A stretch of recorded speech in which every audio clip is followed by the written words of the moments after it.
Hey everybody! All right, we are ready to start the panel with David Van Brink.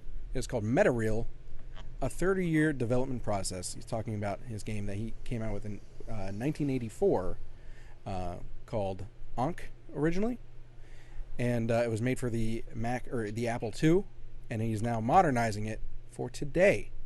We're going to hand it over to David. Well, okay, and thanks, Josh, and thanks, IRX team. Yes, so I'm working on this game called Metareal, which is in some sense a revisitation of a game from 30 years ago. My name's David Van Brink. I'm in Santa Cruz, California. And right, my talk is Metareal, a 30-year development effort. So this presentation will be both a post-mortem of a rather old Apple II game and a genesis, or a pre-mortem, or an anti-birth of the game I'm currently working on called Metareal. And the full name of Ankh was Ankh, 64 Rooms, an Adventure in the Metareal World. So we'll be covering a span of time. I've got kind of three sections. First, I'm going to just take a few minutes and talk about how tough we had it back in the good old days, and then talk about the original game Ankh, and then some discussion about how I'm trying to modernize it, what sort of analyses I've been making to translate it for a modern audience, a modern technology, modern gaming conventions in some ways, and what parts I'm keeping and what parts I've considered revising. So I've always liked computers ever since I was a kid. When I was 9 years old, I painted that little HAL 9000. And these are a couple of toy computers and computers that I had access to in school. And in fact, even as an adult, I still like computers. This is a supercomputer that my wife and I built onto our fireplace for a theme party we had. So the first computer I ever had was this a plastic toy called a Digicomp. And it's made of plastic. It's a state machine with 3 bits, and you can program it with 3 little pegs. With 48 little pegs to control the 3 bits. And it's a state machine, so each time you cycle it, you can get any combination of cycles between the 8 states. So that's 8 states and 8 possible next states, so it's 24 bits of 2 to the 24th possible programs. There's 48 pegs on it, so it's not a compact encoding, but it does the job. When I assembled it, I looked at the instructions just as far as building it, and then I started ignoring it and just poking pegs in and trying to figure out how it worked and how to make it count or do different sequences. So in some sense, I thought this little computer itself was a puzzle. It was a logic puzzle to understand how it worked. Another toy was the JR01, and this was an electrical toy. I found some emulator for Windows on it. It's kind of the same idea. It's also got 3 bits, and you push a button that will light up some of the lights afterwards. So it was cool because it lights up a light, but it's not cool because it's not a state machine. It doesn't have a feedback loop. In Los Angeles in the 70s, they taught us Fortran in elementary and junior high school.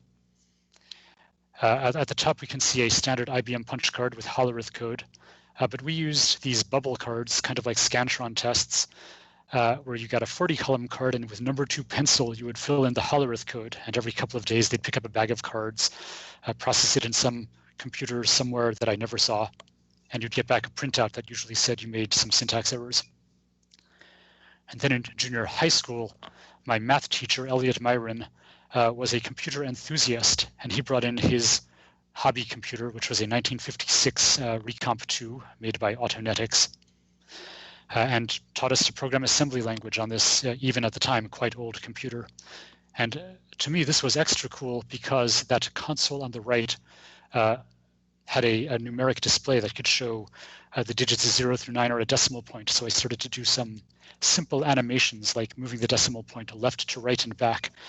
And that was very, very satisfying.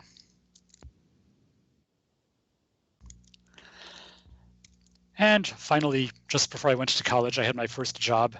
And in 1979 or so, I saved up my money and got an Apple II. When I went to college in 1980, I was, in fact, the only person in the dormitories with a personal computer. Next year, there was a whole bunch more.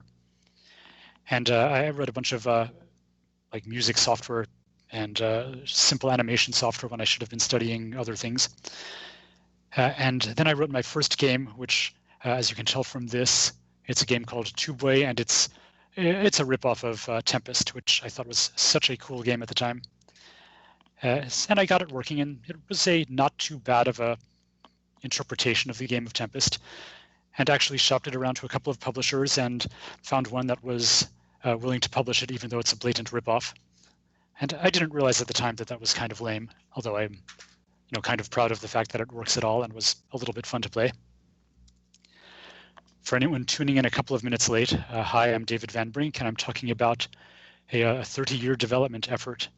And what I've covered so far is that I like computers. Learning computers itself was to me a puzzle game, and I published a Tempest clone for the Apple II way back when.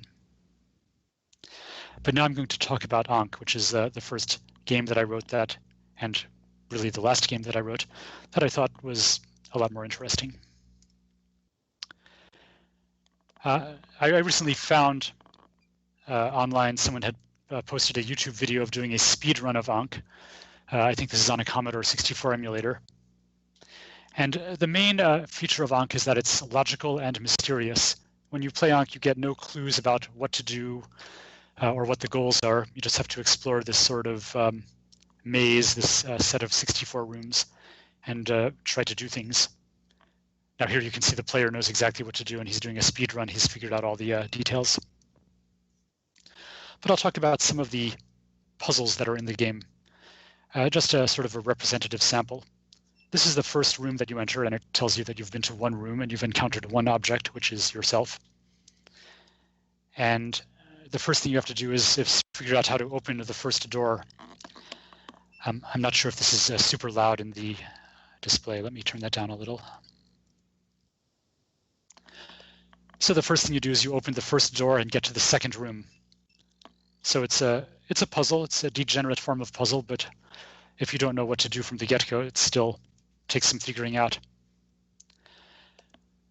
Here's a puzzle much further down the game, which you really have to poke around and analyze your surroundings. And again, the person playing it here knows what to do. But when you're first playing it, you might try touching or shooting these 5 rectangles and trying to discern what they do. And after a while, you'll develop a theory of how the internal state of the game works. And here you can see he's creating some kind of a sequence of shapes that will do something.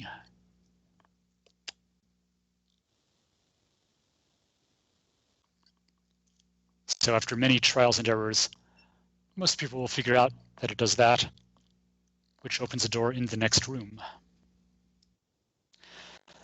Another flavor of puzzle involves actually manipulating objects, moving them around to get some desired effect. And so here's a row of bullets that you can't pass because they'll shoot you too hard. And you can do something about that by moving that guy. And maybe later on you realize you actually need that box somewhere else, so you'll have to figure out a different approach. And then some puzzles are very spanning. This room, when you first enter it, maybe has a couple of these mysterious symbols in it. And then if you come back to it later, it's got more symbols in it.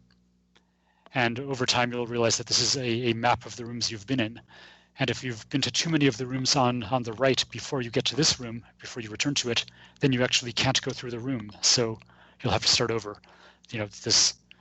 And again, you play this many times and you'll work out a theory of operation and realize that you have to do that first. Otherwise, the map room gets too full. You can't pass it. And just for amusement value, I did screenshots of all 64 rooms here. And this is the entire world of the Metareal World in Ankh. So even at the time, it was a little bit unusual to have something open-ended. This was an open-world puzzle game. Most puzzle games at the time would be very sequential, like you'd solve something and then it would say, hooray, now you get to go to level 5. And my publisher even at some point requested, well, gee, could we maybe tell people when they've solved a puzzle? And I, of course, thought that was a terrible idea. We sort of compromised. And I put in this sort of score system of rooms and objects. So you know that if you got the number of rooms up to 64, that you've probably reached the end of it. And if you haven't gotten 64, then it's fewer. And if you find more objects, then that's good. But we didn't have any specific, play a little song or anything when you solved a puzzle. Implementationally, Ankh was written what I call a WYSI world. It's what you see is the world. All collision detection was done on screen. So if two pixels bump into each other, that defines a collision, unlike a modern game engine that's got this separate model of the world involving cubes and shapes and many interesting algorithms to determine collisions. But it was literally, as each sprite is drawn to the screen, it does a checksum, and if the checksum is other than what you expect, then it means you've collided with something, which is also the only way you die in this game, is when your guy collides. So here we can see that the player object is picking up things and putting them into his holding area on the top right. And it's the same code running. They just bounce on the edges of the holding area instead of the edges of the room that's been drawn. In Ankh, all of the elements are just made-up shapes. Made-up shapes don't have any pre-bound conventions. They only mean exactly what you discover them to mean. And I wasn't thinking about this too much at the time, but in retrospect, I was contrasting this to real world versus conventions. Here's a screenshot of Doom, which is an old shooter game, kind of a cutting edge at the time. And no matter how much you shoot the walls don't crumble. And that's not how walls really behave. If you shoot them enough, they do crumble. So to my mind, that creates a little bit of a dissonance. And similarly for BioShock, which is a game I recently tried because I heard it was good. And I really wanted to like it, but for myself, all I wanted to do was see the world and get the story aspects out of it. I'm not that much into finding bullets and medical kits and all of that. In BioShock, you get some various DNA abilities like fire and telekinesis, but they can only apply to certain things. You can't just use telekinesis on everything, and everything that's flammable doesn't necessarily burn. And that's okay. In literature and film as well, there's conventions and simplifications that we use to help move the story along. People don't really talk that way or fall in love that easily as they do in movies, and objects in games aren't really like the real world. And that's all fine. But I took in some ways, a more formal approach. There's this wonderful book called How to Write Mathematics. It's sort of like The Elements of Style by Strunk and White, which is about writing English, but this is about how to write mathematical papers. And it gives some good advice about what's the right cadence for a mathematical paper, or how much to mix in equations versus prose explanations. But one tidbit that stuck with me, because it was so obvious, but something I'd never thought of, it said, don't use 3 as a variable. And that's because we have these deep expectations about what the numeral 3, the symbol 3 means. And if we say for any value of 3, that's jarring with our previous experience. So we use X for variables. 3 we allow to remain bound to its pre-existing definition that we're familiar with. So I use made-up shapes. That way you have to discover what they mean, and there's no dissonance with what they should do. A related formalism in the game is that objects have a certain behavior no matter where you use them. So often this leads to puzzles that have multiple solutions. So here we can see he's moving the deflector block, but you could also just put some random opaque object in the path of the bullets as well, and that works just as well, because the excuse me, I'm adjusting my volume. The rules of the game allow that to work. Games at that time, in that era, typically had a smallish number of elements, not hundreds of different objects with slightly different behaviors. On the top left is a classic game called Choplifter, which is an amazing game. It's a graphically beautiful, very professional, and really good gameplay. Just the movement of things is very nice. But even this very sophisticated game had only a small number of kinds of objects. There was little guys that run around. There's your helicopter. There's these fence posts, which is set dressing and creates an obstacle for your running guys. Some of the engineers at DataMost, the publisher for Ankh, asked me, "Ugh, oh my God, did you create if statements for every room?" And I'm sure some of you looking at this today will say, no, obviously these are subclasses of game object. And back then, that idea wasn't as well known. Even though it's wasn't rocket science at the time, it just wasn't as well known to do subclassing. And just to drop into 6502 assembly language, this is what subclassing looked like back then. It would be a jump table. So the first several bytes of each object class, if you will, were jumps to various handlers. And these are the various things that could happen to one of the game objects, a tick in time, or whether it's touched or shot or picked up or dropped. This would be equivalent to, an interface definition today.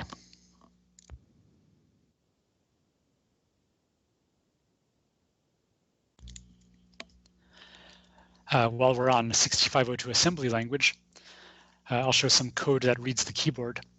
One of the really annoying things about Apple II games, and Ankh in particular, is that movement using the keyboard can be very hard because there's no key up events. You can tell when a key is pressed, and it sets some flip-flop in the Apple II hardware. And you can read what key was pressed, and then you can clear that flip-flop so that another key can be pressed, but you cannot tell when a key is released. So you have to press the spacebar to stop moving. So when you're first playing Ankh, and there's a couple of other games from that era that have the same behavior, it's very easy to just run into walls and then die. So here we see the player guy getting snagged in a wall and just dying, and it's a loop video, so he dies over and over. Another thing we had tough back then was audio output. On the Apple II, there was only a 1-bit output. It was a flip-flop connected directly to the speaker, and you could set and clear the flip-flop. Actually, all you could do was toggle it. You wouldn't know which state it was in. Here's a little basic program that would make some clicky noises. And now I'm going to play some example sounds. The way I did audio in Ankh was very small intervals, little chirps of a certain tone. And by interleaving these, it could almost sound like there's multiple sounds at once. There were certainly more sophisticated approaches. Castle Wolfenstein played short sampled clips, and that was kind of amazing at the time. But I went for this sort of glitchy, clicky sounds. Let's see if it'll play.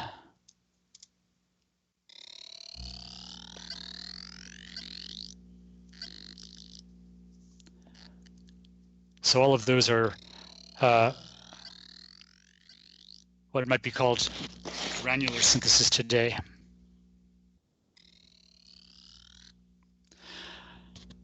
Graphics on the Apple II were also funky, even for that era.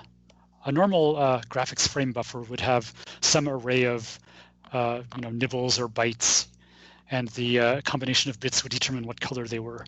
And each byte, or 4 bits perhaps, would represent a small square area of the screen. Not the Apple II. The Apple II, depending which position you drew a pixel in, would determine its color.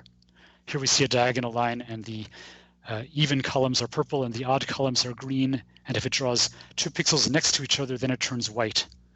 And here's kind of the secret decoder for what those different color combinations would do. So you could think of it as having 280 pixels across if you only care about on or off, or 140 pixels across, sort of, if you care what color they are. But some colors would be in different staggered positions. So this just adds another element of quirkiness to graphics coding on the Apple II. The Apple II is very slow.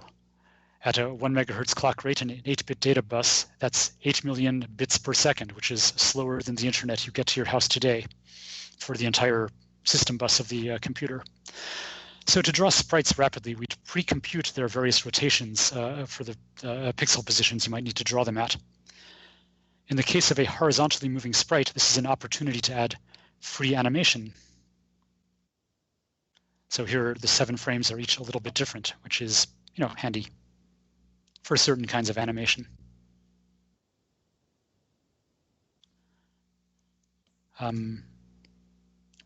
Okay, another aspect of 7-bit graphics, of the 7-bit graphics as I implemented them, all the sprites are XORed directly onto the screen. So to draw a sprite, we'd XOR it on. To remove it, we'd XOR it back off. It would simply disappear. This would also have the effect, though, of affecting the nearby colors if it was using a different color palette. There was 2 color palettes, the green-purple or the red-blue. And if you drew blue next to green, then it would turn the green into the other palette of red. And you can see this both next to the player guy and the door in the lower left there. Because collision detection was done using exactly and only screen pixels, certain colors don't collide. Red can overlap with blue without triggering a collision.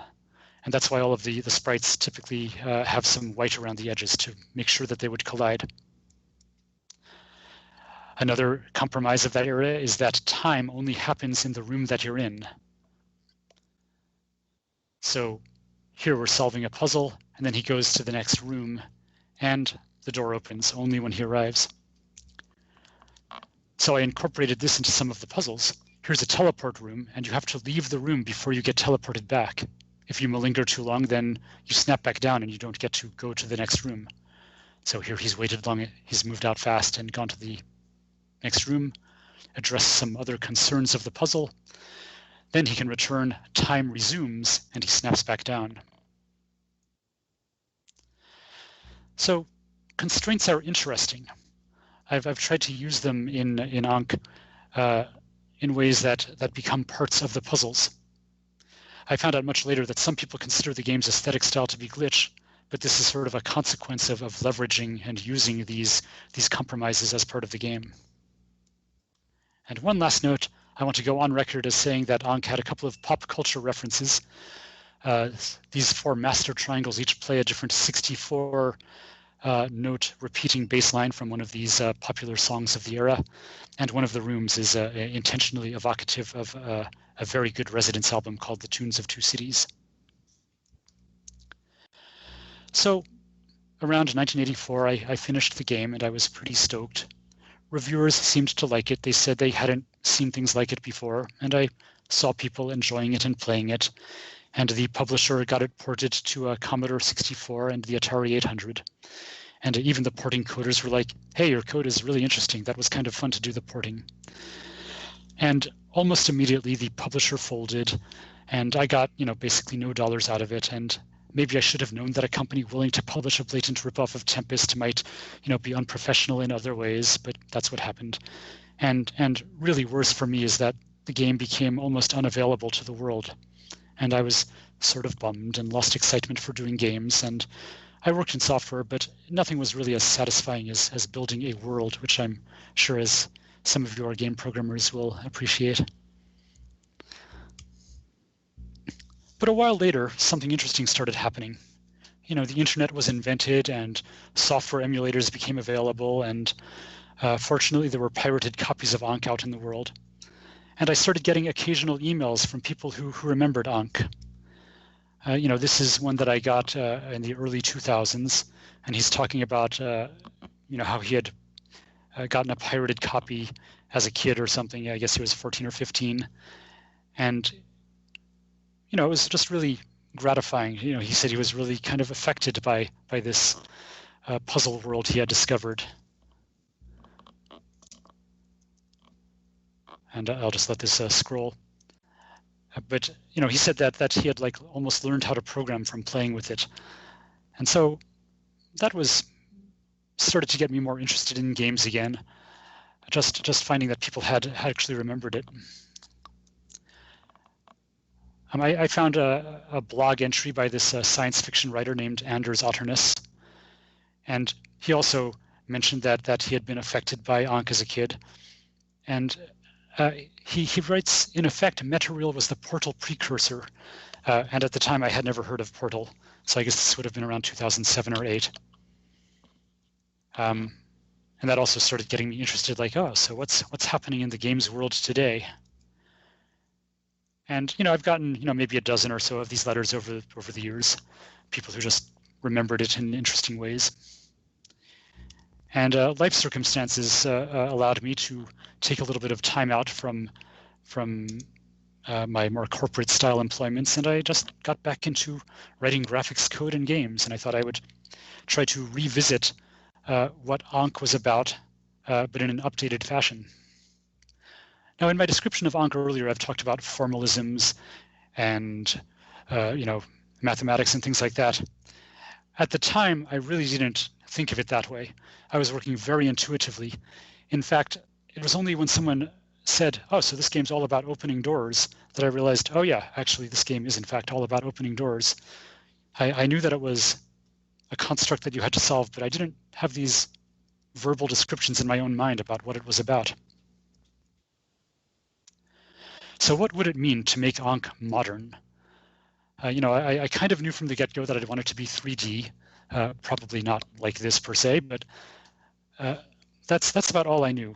But I wanted to take the themes from Ankh that I liked and adapt them into a more modern context. I knew that the physics would look like this. I didn't know what this meant exactly, so I got to thinking, what does this really mean? Probably many of you have read the book Flatland, and if you haven't, you should. It's about a two-dimensional world. And the characters in the world move around on the surface of the world as if they're counters on a table. Like if you were to just make cutouts of these guys and put them on the table and move them around. And a lot of classic games, 2D games, follow this model. This is obviously a screenshot from a little bit of Pac-Man. So just by analogy, what would it mean to make Pac-Man into 3D? I think we all imagine Pac-Man as something like this. It's flat, the circles, well, they're obviously spheres. And by some quirk, you simply can't move up and down. And I think that's because we're essentially plains animals. We sometimes climb trees, but mostly we run around on the flat surface of the earth, and we don't move up and down too much. So when we look at a top-down view, that's our mental model for our territory. We don't move much in Z. So perhaps 3D Pac-Man would be like that, and you just can't move up and down. And corridor games are a lot like that. You can shoot up and down often, but mostly you move in 2D. And in Pac-Man, maybe you'd only move strictly in 2D. In some sense, this is a perfectly equivalent 3D rendering of Pac-Man. Here are these spheres. The circles have simply been extruded vertically infinitely. Perhaps you could move in the Z-axis, but it wouldn't matter because everything at a certain Z coordinate is all the same. It's sort of a degenerate 3D-ification of Pac-Man. Another way you could generalize Pac-Man to 3D would be to imagine that the maze now goes in 3 dimensions. You could move left, right, or turn up or turn down. So of these several interpretations of what it would mean to make a 2D game into 3D, I chose the last one. You could move in all 3 dimensions equally. So you're not a plains animal, you're some abstract 3-dimensional viewpoint. So now I could think of this and it makes a little more sense. I'm pretty sure that these objects in the 3-dimensional Metareal World are counters on a tabletop, but it's a 4-dimensional tabletop. And we don't see the tabletop, we only see the view just above the surface of the 4-dimensional table. And they don't keep sliding because there's friction on the tabletop. Which gives us some basic rules of physics. Objects stay in place, they stop once you stop pushing them. Some objects move of their own accord. And they're frictionless when they rub against each other. So that's why even though, say, the purple cube here is pushing at an angle, it only pushes the red cube exactly in the perpendicular to the planes of contact.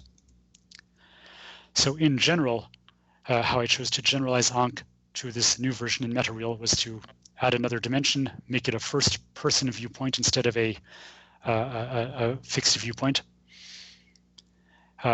Collision detection would have to be done in the more modern way with blocks that are intersected.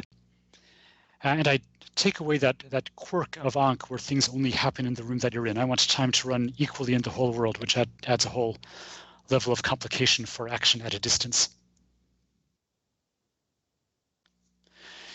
In Ankh, the only way that you die is by collision. In fact, here's a loop of dying by several means. You can run into a wall and die. You can get, what's the next way to die? You can get shot by aggressive little annoying flying guys, and eventually they drain your energy point, which is called karma in the game, down to 0. Here's a particularly frustrating way to die. If you get impaled by a door, now you can't move up or down because you're still in collision, and you die pretty fast. And lastly, here's some guys that intentionally kill you if you don't, gesture fast enough to send them away. And I had to decide, how do I really feel about death now? In part, maybe this made sense back then because arcade games were all the thing. Most games were some variation of an arcade game. Maybe because I was 22 years old and the world was much scarier to me back then. But I really wanted to revisit what it meant to die. Here's some games that I've played in recent years as part of my research of what games mean today and what's been done. And actually, it was the game 140 that really triggered my interest in writing a game again. 140 is this wonderful musical arcade game with a lot of rhythm elements. But each one of these handles death a little bit differently. Obviously, Portal's an amazing, wonderful game. It's totally engaging. The basic plot is that you're this human, and there's a hostile world and a hostile computer that wants to kill you and taunts you about it, says, "I'm going to kill you," over and over. And GLaDOS just relishes every chance she gets to try to kill you, and you can die. Except that you don't. After this sort of annoying pause, you just start up almost exactly where you left off. So functionally, it's almost a no-op. It maybe adds a little bit of tension and a little bit of annoyance. I guess my main complaint would be that they didn't work it into the plot of the game. If GLaDOS had just said something about how each time you die you're getting into a worse and worse clone of yourself, maybe that would put a lampshade on it for me. 140, as I mentioned, is this beautiful game with music and rhythm. I personally like it because it's very abstract of squares and circles, and you can die if you fall into certain pits of TV static and things like this. But when you die, it just sets you back a very small amount. It does this very fast, and it does it exactly on the beat with the music with some extra musical flourishes. So when you die, it doesn't hurt. It's actually kind of cool. It gives you this feel like you're practicing a move over and over until you get it just right. And it's really quite satisfying. So, I like how dying works in 140. In the game Stanley Parable, it's really not a game about Stanley. It's a game about you playing the game of Stanley Parable. And in this picture, you've gone through the game a few times, have died a number of times, and the narrator is very annoyed with you and is demanding that you follow the clearly laid out storyline. So in Stanley Parable, death is a means to advance the plot. Cairo, another very beautiful game. It's sort of this abstract graphic novel sort of a world. In my opinion, the puzzles are almost unnecessary. They add a little bit of something to do while you're playing, but mostly it's about seeing the world and trying to get a gestalt of what it all means. And it's just about experiencing the world, unless you fall off of something. Then it makes some noises and puts you back where you started, and it, for me, just breaks the mood. And a Fract OSC is also an abstract wonderland with puzzles and musical machines, and same idea. You get to explore this beautiful world, do some interesting things in it, except when you fall down and fall off a cliff, and then you die, and it makes some noises, and you have to start over close to where you left off. It's an annoyance, and I don't think it adds much. Antechamber. Antechamber, you never die. You can fall, and you don't die, and that's excellent. It teaches you early on that the escape key brings you back to the anteroom. And anything you did in the world disappears, but your map points, the power-ups kind of for that game remain intact, and you keep the level of gun that you've achieved. So it's almost like a voluntary suicide, like you've decided, okay, I need to start over. And I think that's done very well. So this is my kind of ratings of death in games. Portal's a maybe, 140 and Stanley Parable and Antechamber do death perfectly. And for these two particular other games, I don't think they add very much to the game. So what about death in Ankh? I have to rate death in Ankh as not the best. It was, maybe appropriate at the time, but I'd rather just do a pure exploration game. So at least I didn't have to do the other thing.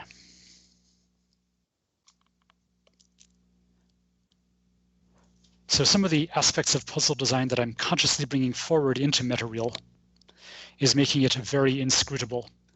In Metareal, you get this blank screen when you first start, and you have to figure out what things do. So from the get-go, you're just experimenting and probing the world to see what it means.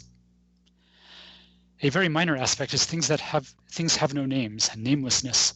I've referred to things as deflectors or triangles, but each player will have their own internal monologue for what they call them. And hearing players talk to each other about Ankh was always interesting, because they'd say, the shooter thing or the moving object. So that kind of ties in with the formalism of unbound objects. Another key aspect of Ankh that I'm keeping in Metareal is visibility and aha. Sometimes you can't see everything that's going on, and you have to do something at a distance and figure out what that means. And here's an example of action at a distance. You have to go through these numbered rooms, and each one triggers something in a different room, and after a while you realize, oh, they're going sequentially. And another aspect of Ankh that creates the feel is that the puzzles exist at progressive scales. Here's sort of an analysis of the locality of the different puzzles. Some puzzles take place in a single room. Others span the entire map. In fact, the map room here has that starburst and shows that it is actually affected by every single other room. And the yellow lines show objects that need to be moved from one place to another, although in some cases there's multiple solutions. So what's the art style? Maybe art style isn't the right word. I was wondering, what is the aesthetic? I definitely wanted to use the original font from Ankh, because I think that added part of the mood of mysteriousness. It's these sort of weird, almost meta characters. To recover the font, I downloaded off of a Wares site today, a emulation site, a copy of Ankh, and rendered the disk image as a bitmap in Photoshop.